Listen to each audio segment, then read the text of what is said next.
Proclamação do Evangelho de Jesus Cristo, segundo São Mateus. Glória a vós, Senhor. Naquele tempo disse Jesus a seus discípulos: Nem todo aquele que me diz Senhor, Senhor, entrará no reino dos céus, mas o que põe em prática a vontade de meu Pai que está nos céus. Naquele dia muitos vão me dizer: Senhor, Senhor, não foi em teu nome que profetizamos? Não foi em teu nome que expulsamos demônios?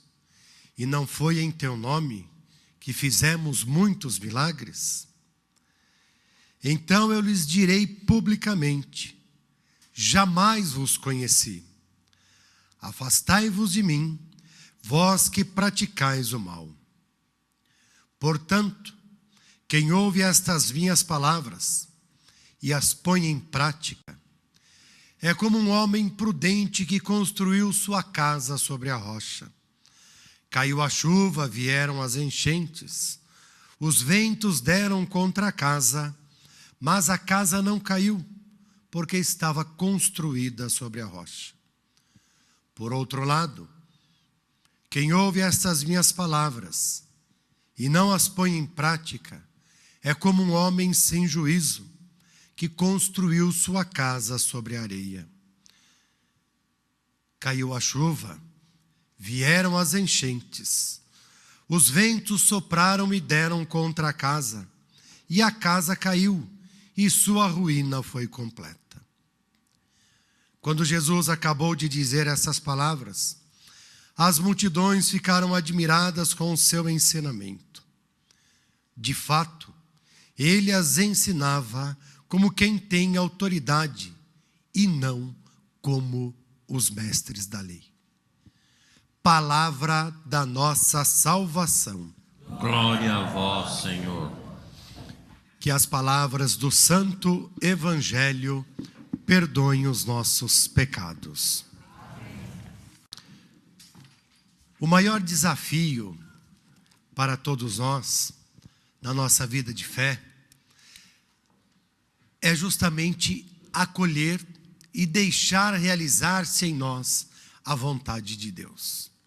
Os ensinamentos, o cumprir os mandamentos, o deixar com que por esses ensinamentos a nossa vida realmente seja transformada. E isso acontece se nós, primeiro, nos colocarmos diante de Deus numa condição de abertura. É preciso sempre abrir-se para Deus, para que a sua palavra toque e transforme a nossa vida. Para que a palavra de Deus toque você e transforme o seu coração, a fim de realmente cada um vivenciar a própria fé. E isso tudo nada mais é do que confiança. Confiança que teve, olha bem, hein? Antes da conversão, antes do contato profundo com Deus, Abrão, como vimos na primeira leitura, e Sarai, sua esposa, que depois, após a grande e profunda experiência com Deus e mudança verdadeira, passa a ser Abraão, passa a ser Sara. Quando, de fato, há-se essa experiência de transformação em Deus, porque a consequência da própria abertura ao acolhimento da sua palavra, algo novo deve acontecer na vida de cada um de nós. Não é à toa que, se nós pegarmos no Antigo Testamento, a maioria dos personagens bíblicos que tiveram uma experiência de um encontro profundo com Deus, eles tiveram seus nomes mudados. Por quê? Encontrou-se com Deus, converteu-se ao Senhor, teve uma vida nova com Ele, é de fato uma vida nova. Muda-se o nome, porque a partir dessa nova vida se vem também a missão. E se nós pegarmos no Novo Testamento, nós vamos ver bem claro a figura tão conhecida para nós do apóstolo Paulo. Saulo, até antes do encontro pessoal com Jesus Cristo. Paulo, a partir da experiência que mudou completamente a sua vida, fez com que ele se encontrasse com o único e verdadeiro Deus. E ali não foi só um encontro e uma experiência de fé que guardou para si, mas uma experiência de fé que foi partilhada, testemunhada para os irmãos. E aí, claro, nós entramos justamente no evangelho que nós acabamos de ouvir. Tem alguns trechos bíblicos que nós nos assustamos quando Jesus fala com a gente. De modo especial, esse não é diferente. Porque, como pode? Preguei em teu nome nas praças públicas, fiz isso em teu nome, fiz aquilo em teu nome, e de repente Jesus diz, jamais vos conheci. Aliás, Mateus aqui está até tranquilo, né? Porque tem um outro evangelista que diz assim, que Jesus diz, afastai-vos de mim, malditos, porque eu não vos conheço, jamais vos conheci. Há de se recordar que numa outra passagem, Jesus também diz assim para nós, né? Que nós devemos ficar atentos, porque virão muitos lobos em pele de cordeiro. Assumir a fé em Jesus Cristo é primeiro deixar-se ser transformado por esta fé. Por isso que nós passamos pelo nosso processo de conversão diário. Por isso que nós estamos na nossa constante mudança.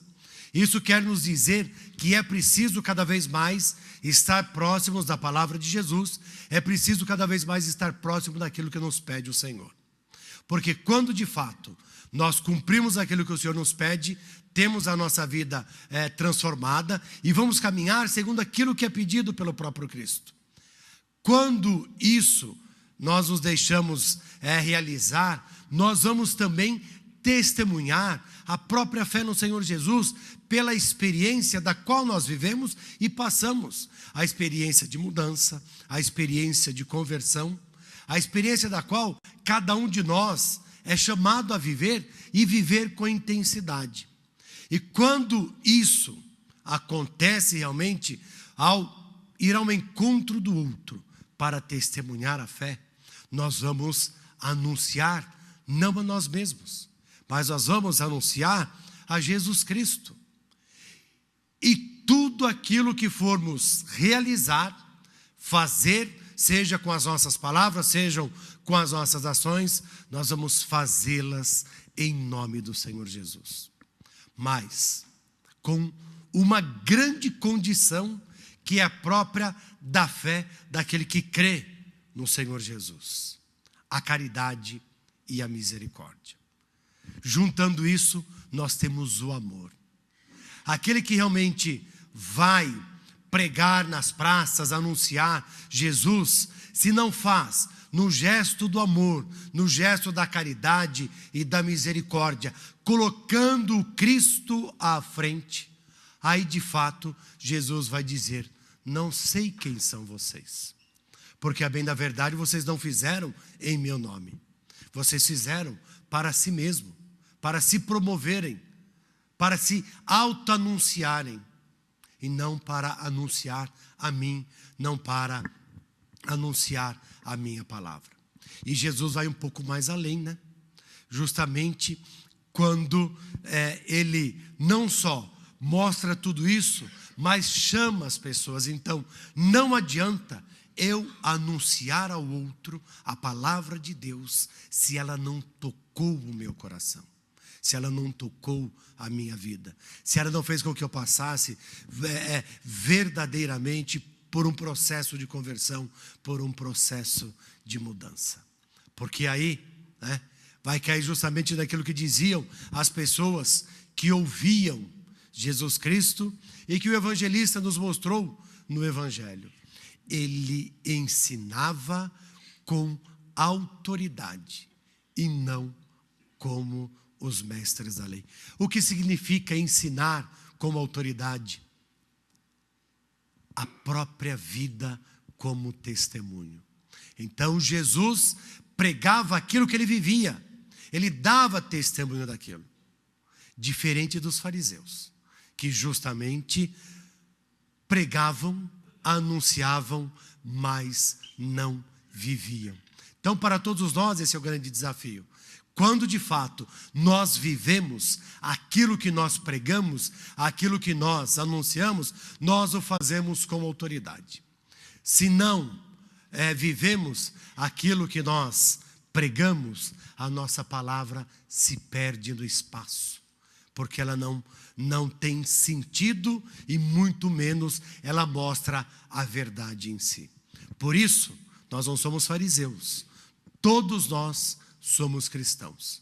Se o Senhor Jesus, que é o nosso Senhor, o nosso Deus, o nosso Mestre, pregava com autoridade porque vivia aquilo que pregava, também nós vamos fazer a mesma coisa. Vamos pregar com autoridade, porque eu só posso dar para o outro aquilo que eu tenho. Sou chamado a beber na fonte, que é o próprio Cristo, deixar a sua palavra transformar, vivenciar em minha vida a sua palavra, para que eu possa anunciá-la ao outro. Então vamos pedir a Jesus que nos ajude sempre mais a sermos como Ele, cheios de amor, cheios de caridade e de misericórdia, e que o nosso testemunho seja verdadeiro, que o nosso testemunho seja dado com autoridade. A autoridade de quem vive, a autoridade de quem acolheu a palavra, a autoridade de quem se abriu para deixar-se ser transformado por essa mesma palavra. E assim possamos juntos construir o reino de Deus. Que o Senhor nos ajude. Amém.